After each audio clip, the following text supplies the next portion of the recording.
1,000 pamilya ang naapektuhan sa napakalaking sunog sa lungsod ng Makati bago magtanghali kanina.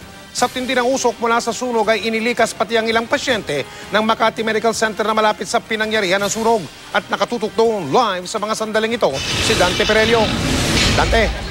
Yes, Mike, sa mga tent nga na itinayo dito sa ilalim ng rampa ng Skyway, pansamantalang tutuloy itong mga pamilyang nasunugan kaninang umaga dito sa Barangay Pio del Pilar sa lungsod ng Makati.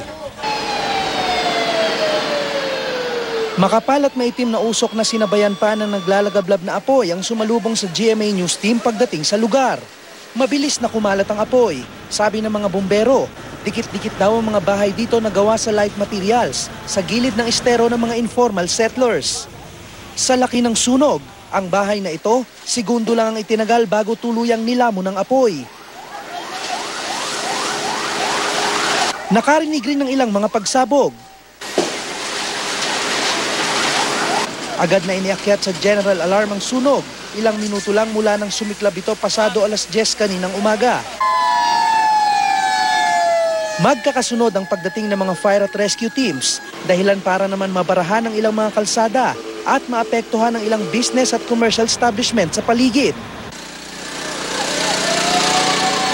Agad na binomba ng tubig ng mga bumbero ang isang bahagi ng gusali ng Makati Medical Center na ilang hakbang lang ang layo mula sa sunog. Kinailangan ring ilikas ang ilang pasyente sa second floor ng ospital at ilipat sa hallway ng lobby matapos mahirapang huminga ang ilang pasyente dahil sa usok. Pasado 11:00 nang ideklarang kontrolado ang sunog. Bandang 1:00 naman ang ideklarang fire out na ito. Ang laki-laki na ng apoy, ang dami ng tao.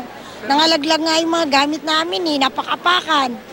Pati ako. Mabuti pa nga nang demolish na lang kami kaysa sunugan kami ng ganito. Mas mahirap. Buti na lang po, nagkataon may pasok. Paano po kung wala, mga bata po, kawawa. Walang naiulat na namatay o nasaktan sa mga residente at mga bumbero. Patuloy pang inaalam ang halaga ng pinsala at sanhi ng sunog. Yung daanan, yung sa ibabaw ng ulo mo, bahay pa rin nila yon. So bumagsak po yon, wala ka na madaanan. At saka yung sa kabila, creek. Sa kabila naman, pader.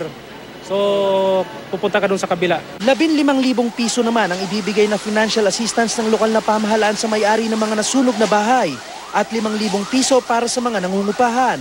For us, they will be better off relocated into another area to ensure the safety of the public, di ba? Hindi lang sila. Sa kanila, mapanganib dahil light materials, makitid, tapos dun sa iba pang mga nakatira sa paligid, that it poses a danger. So tingnan natin, pag-usapan na lang muna natin, and kami naman, we always believe in having a dialogue before we come to a final decision. Mike, maaga pa lang dumating na rito ang mga taga Makati City Social Welfare and Development Office para nga tugunan ang pangangailangan ng mga residenteng nasunugan. At sa mga oras na ito nga, Mike, ay namamahagi na sila ngayon ng mga pagkaing lugaw para sa kanilang hapunan. Balik sa iyo, Mike. Maraming salamat, Dante Perelio.